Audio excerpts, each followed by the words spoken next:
Ma religion ou mon bonheur. Abby, 22 ans, est une jeune musulmane brillante et passionnée. Elle vit dans une petite ville où tout le monde connaît tout le monde, un lieu où la foi et les traditions sont profondément ancrées. Depuis son enfance, Abby a toujours été fascinée par les paysages, les visages et les histoires des gens qu'elle observait à travers son objectif. La photographie est devenue son refuge, un moyen d'explorer le monde, même si elle ne l'a jamais quitté. Mais sa passion se heurte parfois aux attentes de son entourage. Son père, un homme aimant mais protecteur, rêve de la voir se marier et fonder une famille. Sa mère, plus compréhensive, lui conseille souvent de trouver un équilibre entre ses aspirations et sa foi. Abby, elle, se sent perdue. Est-il possible d'être une bonne musulmane tout en poursuivant ses rêves? Un jour, Abby reçoit un email qui bouleverse son quotidien. Elle est acceptée pour un stage prestigieux de photographie en Turquie, à Istanbul, une ville riche en histoire et en diversité culturelle. C'est une opportunité unique, mais elle sait que partir seule dans un pays étranger soulèvera des questions dans sa communauté. Le dîner familial qui suit est tendu. Son père exprime son inquiétude. Une femme seule, dans un pays étranger, ce n'est pas notre façon de faire. Abby répond avec détermination, mais aussi respect. Papa, je veux vivre cette expérience pour grandir, pour découvrir qui je suis vraiment. Cela ne change rien à ma foi.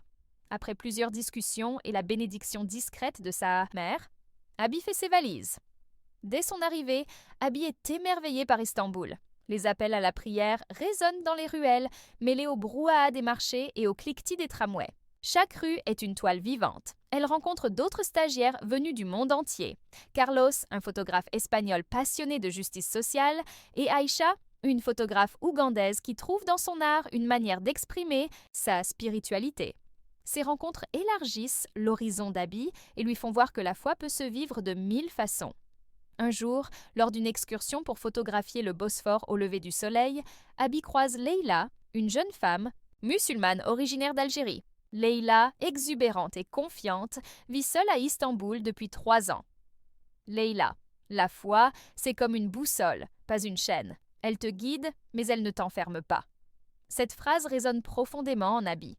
Les deux femmes passent des heures à discuter, échangeant sur leurs doutes et leurs espoirs.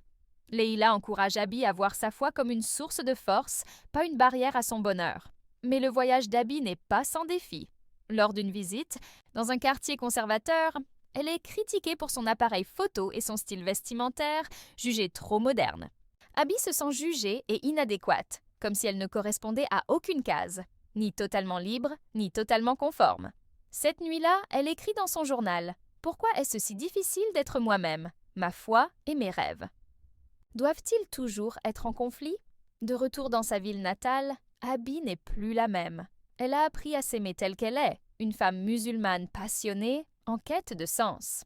Elle décide de partager ses expériences à travers un blog et ses photographies. Son premier article s'intitule « Ma religion ou mon bonheur ».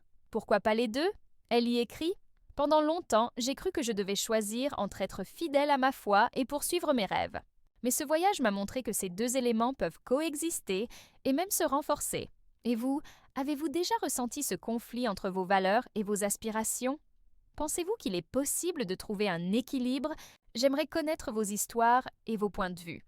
Partagez-les dans les commentaires et ensemble, trouvons des réponses.